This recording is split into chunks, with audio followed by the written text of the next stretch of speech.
Probably not.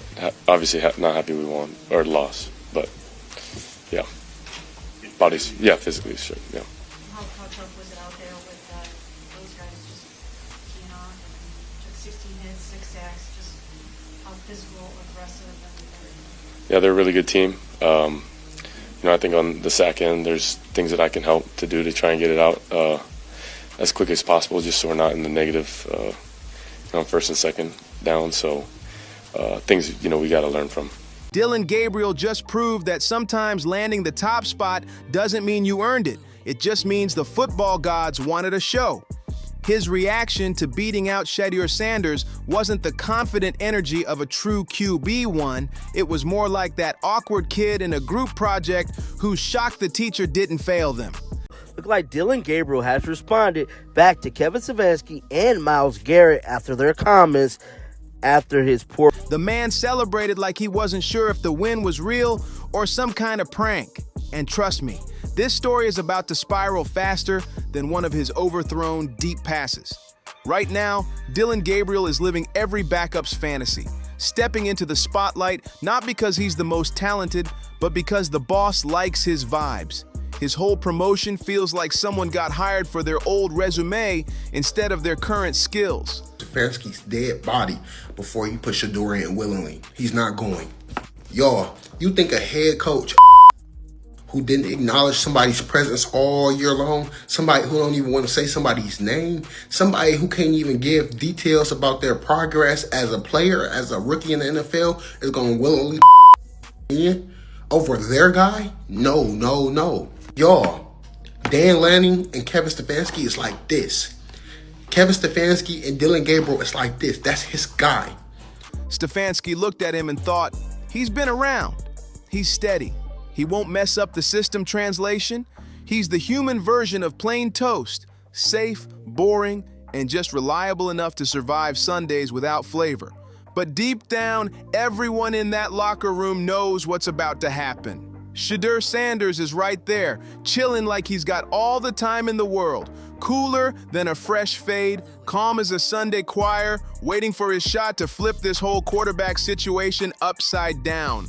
The energy shifts when he walks in. Dillon Gabriel yesterday. Patrick Quinn goes on a blitz at Dillon Gabriel, and as Patrick is on his way up, Dillon Gabriel does this. Kind of weird, but whatever. Now, this is his passing chart from yesterday. All 52 passes. What do you guys notice here? A lot of them are behind the line of scrimmage, are barely in front of it. Now, 2 passes I saw, they basically dropped. A lot of them were behind the receivers, but this is what we're talking about here. This is what we're talking about when we say we know exactly what. Defensive players start sweating, teammates straighten up, and you can feel Dillon's nerves tightening like his pockets collapsing before the snap. And here's the real twist. Experience sounds great until it starts collecting dust. It's like bragging about still using a flip phone just because it never dies. Yeah, it works, but nobody's impressed. Stefanski might be convinced that Gabriel's years under center make him the safer bet, but time doesn't always build greatness. Sometimes it just means you've had more chances to repeat the same old mistakes. These days, it feels like Dillon Gabriel's real superpower is doing the bare minimum so smoothly it almost looks like strategy.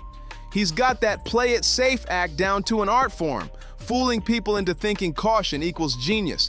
Meanwhile, Shedeur Sanders is in the background like a grandmaster watching toddlers play checkers, silent, calm, and calculating every move. Every throw in practice, every stretch on the sideline, every time the camera catches his face, it's all part of a countdown he already knows the end of.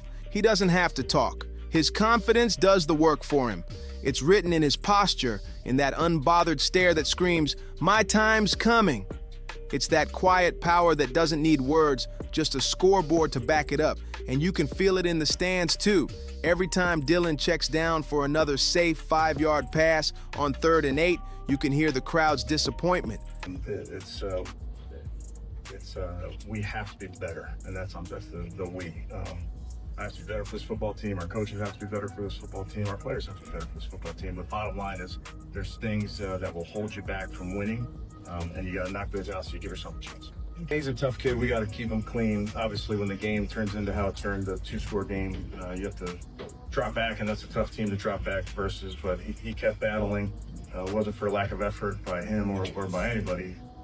Made some plays. That deep, unified sigh that basically says, so this is what experience looks like? Sure, he's doing the right thing. The same kind of right that keeps you from updating your computer until it crashes mid-meeting. Dillon's clinging to this idea that being a veteran automatically means stability, even when that stability looks like an offense moving slower than traffic in rush hour. His play style's predictable, smooth but stale. He's the type to take the long, scenic route when there's a straight shot right next to him. No guts, no flash, no fireworks, just vibes. And for a coach terrified of chaos, that's comforting. But football doesn't reward comfort. It rewards guts, flair, and just the right amount of wildness to make fans jump out of their seats. Fans, you did not win the game today. Today might have been one of the worst games y'all done lost in a mighty long time. Everybody and their mama is extremely frustrated with Kevin Stefanski and the offense. The offense cannot get going. And I mean, at this point, Dillon Gabriel has proven he do not need to be a starter in the National Football League. And that's what Shedeur brings. He's not just a player, he's the show. He's got that magnetic aura that makes you freeze mid-snack because you know something special's about to happen. Wait, did he really just do that? Every move Shedeur makes feels like it's meant for a highlight reel narrated by fate itself.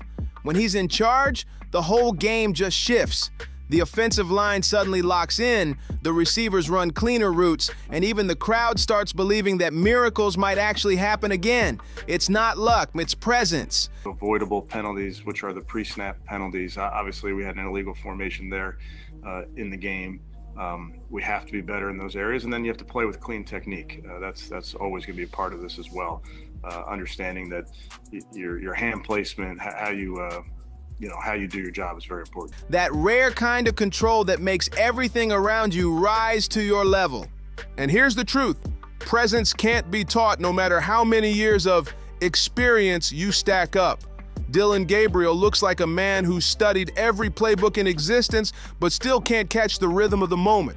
It's like watching someone nail every dance step but still miss the beat. Mechanical, not magical.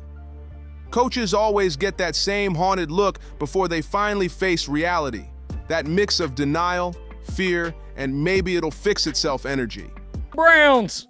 Got a couple of things involving the Browns. Continued fallout around, well, Kevin Stefanski being the Cleveland Browns coach. At least, I think he's still the Cleveland Browns coach. Let me make sure. Kevin yeah. When I was getting everything together for this video about 2 hours ago, he was still employed. He is still employed. I'm sorry, Browns fans. That's up to the second for you guys. This is another I'm sorry. Stefanski keeps talking about Dillon's leadership like saying it enough times will distract everyone from the fact that the offense looks like it's moving through molasses. But leadership without production is just poetry and cleats. Sounds nice, means nothing. Fans don't want metaphors, they want touchdowns. And every week Dillon plays it safe, that pressure builds louder, like the crowd's ready to explode with, "Put Shadeur in already." Because here's what makes it poetic. The same experience Stefanski's protecting is about to collapse under its own weight. And when it does, Shadeur's name is gonna blaze across that roster like a neon sign lighting up the dark. That's what happens when opportunity meets preparation. Sparks fly, history shifts, and chaos turns into magic. Picture it, Dillon throws one too many checkdowns, and destiny finally steps on the field. The crowd starts to rumble. That deep, restless sound that says, "We've seen enough." The offense looks flat, lifeless, like they're playing underwater, and then Stefanski finally glances down the sideline.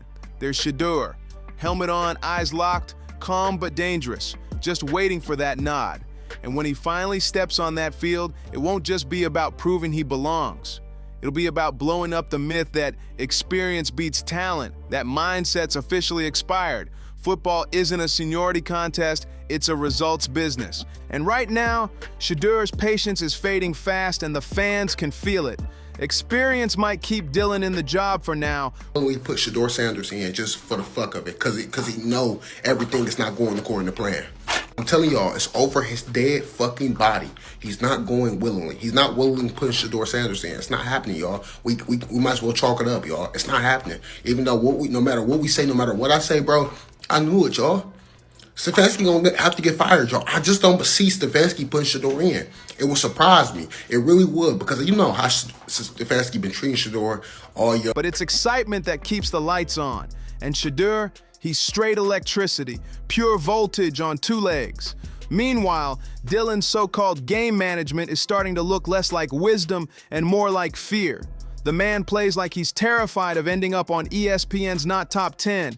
That's not leadership, and that's survival mode. He knows he's just borrowing time until the real show starts. Meanwhile, Shedeur moves like the future already has his name on it, because it does. And Stefanski's loyalty? It's starting to look less like strategy and more like comfort food. He's sticking with what's familiar, even if it's flavorless. The coaching version of reheating leftovers instead of daring to try something new. It might hold up for a while, but once someone at the table gets a taste of something better, there's no going back. And trust me, the locker room already senses it.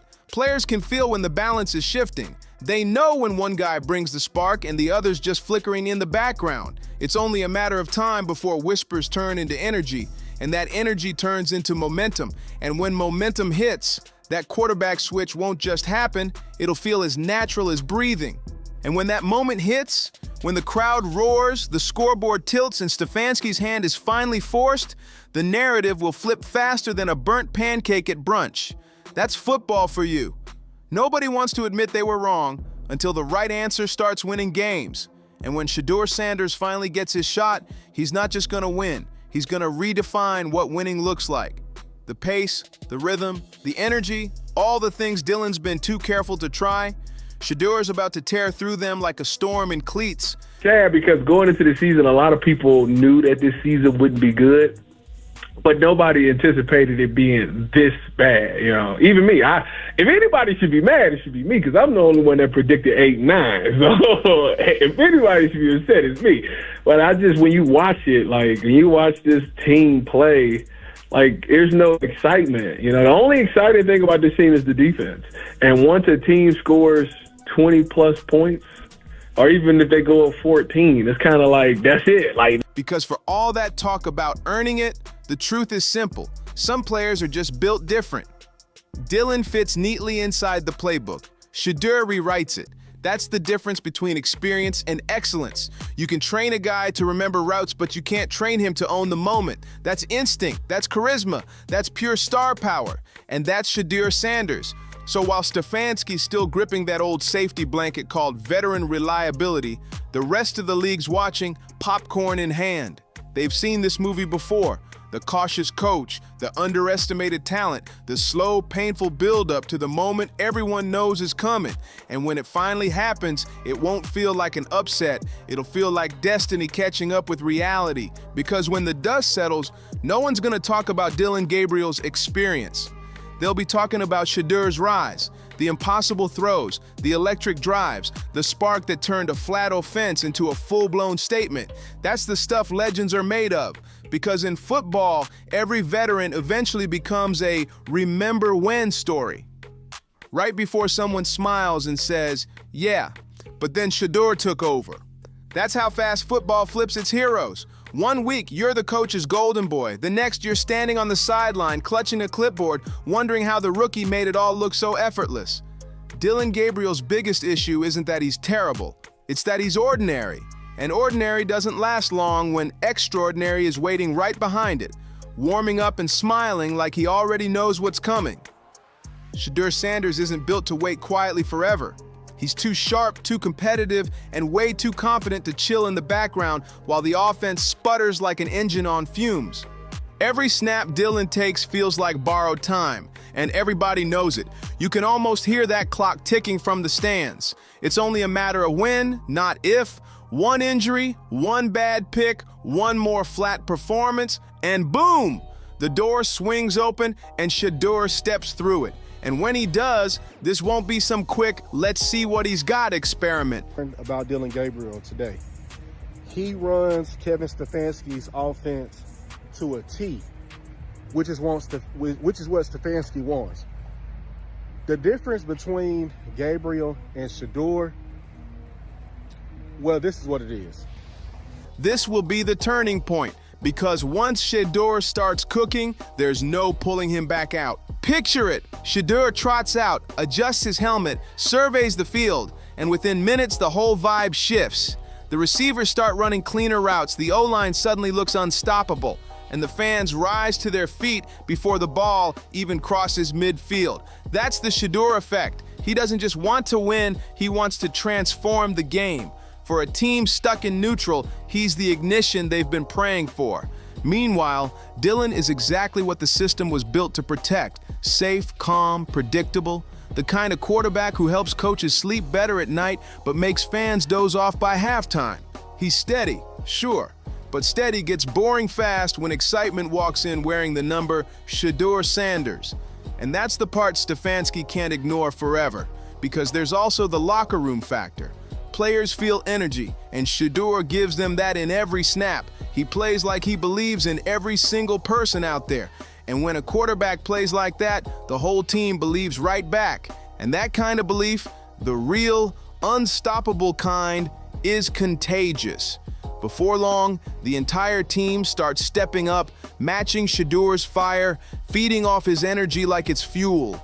They can see the difference between a coach managing outcomes and a leader chasing greatness. Right now, it feels like Stefanski's trying to protect the team from the very thing that could save it. I'm gonna be honest with y'all. He's making it a point to not play Shedeur. He's tired of the questions. He's tired of people like me and everybody else that's commenting say Shedeur needs to play. He's purposely not gonna put him in. He is flexing on everybody that is in media, that are fans, that are asking the same questions that I'm asking, when are we gonna see Shedeur? And if it is up to him and Gabriel is healthy, we're probably never going to see him this season. But at this point, as bad as this organization is, I don't even know if I want him to play. But football, just like life, has a wild way of forcing change when people fight it too long. Because the universe doesn't wait for permission. It just hands the ball to whoever's ready. And when that handoff finally happens, Shedeur is going to grab it like he's been rehearsing that moment his entire life. Because truthfully, he has. He's been studying, watching, learning, and waiting. Not out of frustration, but pure confidence. He knows his time isn't coming. It's here. That's what separates him from everyone else. Shedeur doesn't need Stefanski's approval to know he is the future. He already walks like it, talks like it, and plays like it. The fans feel it, the players feed off it, and soon even the coaching staff won't be able to deny it. And when that switch finally flips, it won't be slow. It'll be explosive. Shedeur will step onto that field and instantly change the temperature in the room. The passes will start clicking, the offense will stop tiptoeing, and suddenly the Browns will look like a team that actually enjoys playing football again. And maybe, just maybe, Stefanski will realize that experience isn't the same thing as evolution. Because sometimes the best way to protect your job isn't by clinging to what's safe, it's by trusting what's next. And what's next has already arrived. His name is Shedeur Sanders. If you made it this far, make sure to like, subscribe, and share. It helps a ton. I can't wait to hear your thoughts down below, and I'll see you in the next one.